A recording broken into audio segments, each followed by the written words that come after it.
Uma coisa interessante também, tem um rapazinho aqui que está comentando, né? Ele tá bem alegrinho, ó. Tá bem feliz, tá vendo ali, ó? Cada comentário dele é um kkkk, né? Ele tá bem contente. Glória a Deus, né? Pessoas felizes participando, né? Contente, Glória né? a Deus. Ele deve estar gostando da live, né? Fazendo cosquinha nele ali, virtualmente falando, né? Então, assim, vamos explicar um pouquinho a respeito das cópias, né? Dos manuscritos. Primeiro, que os evangelhos, tá? Eles já eram cridos já no segundo século. Qual é a prova que você tem disso? Vou mostrar agora para você a prova de que os evangelhos eles já eram cridos já no segundo século. Tá? O irmãozinho caiu aí, ó. Daqui a pouco ele volta. Então, assim, no primeiro século, o que eles faziam? Né? Eles pegavam as cartas dos apóstolos e eles... Deixa eu botar ele de volta aqui, ó. Pronto, voltou. Eu caí rapidinho. Eles pegavam as cartas dos apóstolos, né? E eles liam essas cartas com muita fé, crendo realmente que aquilo era uma reinterpretação do Antigo Testamento. Temos originais hoje? Não temos originais. Isso aí, qualquer estudante básico de teologia sabe que não tem original. O nego que fala que tem original, isso aí está mentindo, né? Então, não existe originais. O que existe são cópias de cópias de cópias, e ainda bem que temos essas cópias, porque o livro que tem mais cópias hoje no mundo é a Bíblia. Por isso, podemos compará-la e ver onde é que tem os erros. Só que os erros que existem mais de 1.000 erros, 4.000 erros, são erros, assim, diferenças na gramática. Não vai influenciar em nada. Né? São diferenças na gramática. Não é um erro assim, eu e o pai somos um, eu e o pai somos dois. Não. São erros na gramática. De repente, né? Eu fui lá, né? Lá na rua. Eu fui na rua, eu fui lá na rua, eu fui na rua. São diferenças assim. Aí você pega todo o Novo Testamento, você vai encontrar milhares de diferenças assim, mas que não vai influenciar na mensagem. Aí o pessoal coloca assim, ó. Tem 4.000 erros. Não, tem 4.000 erros, não. Tem 4 diferenças gramaticais que não influenciam na leitura do texto. Pode haver textos diferentes um de outro? Pode. Por exemplo, Romanos capítulo 8, o texto vai dizer assim, né? Lá na parte B do versículo, vai dizer os que não andam segundo o Espírito, mas segundo a carne. Essa partezinha não está nos manuscritos mais antigos, mas isso não influencia no texto. Então, por exemplo, você vai pegar aqui, ó, olha aqui o texto de Irineu de Leão, que é do segundo século. Olha o que ele vai dizer. Isso aqui é um livro do segundo século, tá? O Evangelho único e quadriforme. Estas são as verdades fundamentais anunciadas pelo Evangelho. Um só Deus criador deste universo, que foi anunciado pelos profetas, que deu a economia da lei por meio de Moisés, que é o Pai de nosso Senhor Jesus Cristo, fora do qual não conhece outro Deus ou outro Pai. O valor dos evangelhos é tão grande que recebe o testemunho até dos próprios hereges, os quais tentam confirmar suas teorias apoiados em alguns dos seus textos. Assim, os ebionitas que se servem somente do Evangelho segundo Mateus são convencidos somente por ele e não pensar corretamente acerca do Senhor. Marcião, que mutila o Evangelho segundo Lucas, demonstra-se blasfemador do único e verdadeiro Deus, pelos simples fragmentos que ainda conserva.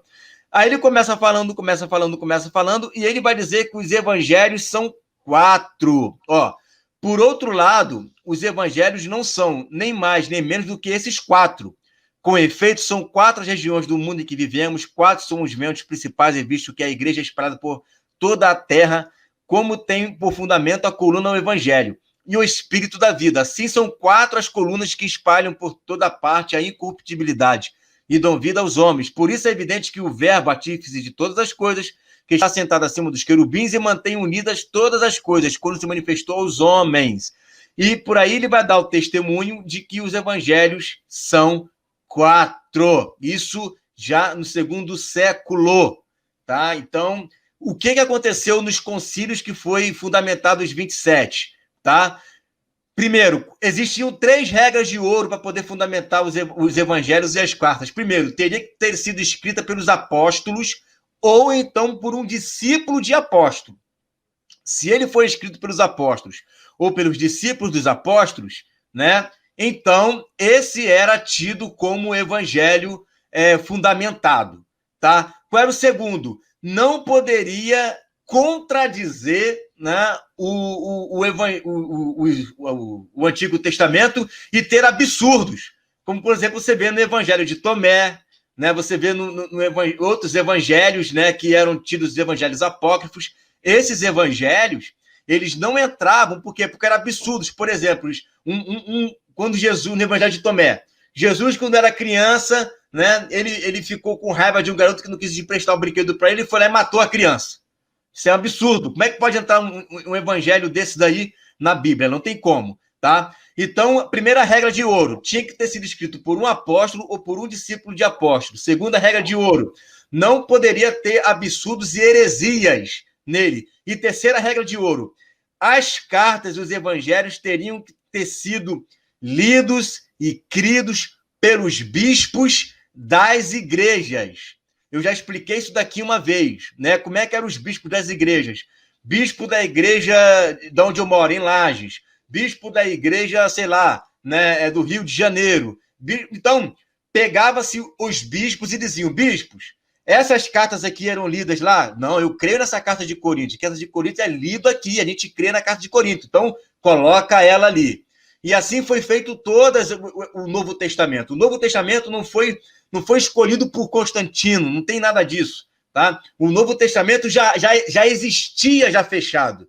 O que foi feito foi uma oficialização de Roma para querer acoplar os 66 como um livro oficial. Mas antes de Roma, os evangelhos já tinham sido fechados. Não havia quinto evangelho, não havia evangelho de Tomé, evangelho de Pedro, evangelho de Maria, evangelho de Judas, não havia nada disso. Todos esses eram negados pela igreja. E a gente tem todos os textos de Paulo, de Apocalipse, né? Todos em livros já escritos pelos discípulos dos apóstolos, chamando esses livros de palavra de Deus. Então, é só estudar um pouquinho de história que a gente vê. Então como é que a gente vai comparar os originais? Como é que você sabe se isso está certo ou errado? Meu amigo, você nunca vai saber. Para você dizer que esse texto ou que esse versículo foi deturpado, você tem que ter o original para poder dizer que aquele texto foi deturpado original. Se não tem o original para comparar, então você tem as cópias ali e essas cópias vão dizer, né, e se esse texto foi colocado ou não. Tem textos que foram colocados? Tem, eu sei que tem, né? Inclusive você vê copistas ali dizendo, né, por favor, não coloque acréscimos aqui. Eles até falam isso, né? Não coloque acréscimos aqui. Você vê copista fazendo isso, só que a mensagem, a essência do evangelho não é alterada em nenhum livro, não é alterada em nada. Um acréscimo aqui, outro acréscimo ali, não altera a mensagem do texto da morte de Jesus, da messianidade dele, da ressurreição dele, da vinda do Espírito Santo, do juízo, né, e do reino dele. Correto, Igor. Eu acho que quem fala uma coisa dessa sobre esses erros é porque não entende realmente nada sobre a história, sobre como foi elaborado, como foi desenvolvido o cânon sagrado, né? Porque o Antigo Testamento, a gente pode ver que temos o texto mais antigo, a Septuaginta. O Elber, o cara está perguntando aqui, a tradição diz que foi escrito os 4 evangelhos por Mateus, Marcos, Lucas e João. Mas cadê as provas? As provas estão no próprio testemunho da igreja. A igreja dá o testemunho, pô. É a mesma coisa. A minha mãe some, desaparece do mapa, desaparece com a identidade dela. Qual é a prova que você tem que ela é sua mãe? Pô, eu sou o filho dela, eu tô dizendo, cara, que ela é minha mãe. Né? Se você tem ali uma igreja, né? Locais, igreja de Esmina, da Galácia, de não sei de onde, e todos eles confirmam, você quer mais testemunho do que esse? Não tem, eles não se preocupavam com isso. Por que não se preocupavam? Porque os apóstolos, eles ungiam os bispos, né? Faziam discípulos ali, e esses bispos reproduziam outros bispos e mantinha-se a tradição. E essa tradição era crida porque quando eles recebiam a carta, Paulo estava vivo ainda. E essa carta era feita uma cópia. E as igrejas criam naquilo dali. Todas as igrejas criam naquilo dali. Seria a mesma coisa que você chegasse para mim e dissesse hoje, Ah, mas como é que você sabe que o Bispo Macedo é o bispo da Igreja Universal? Pomba, vai perguntar para todos os bispos da Igreja Universal que eles vão dizer a mesma coisa para você, né? A não ser se você for muito cético, aí sim, aí não tem jeito para você, meu chapa.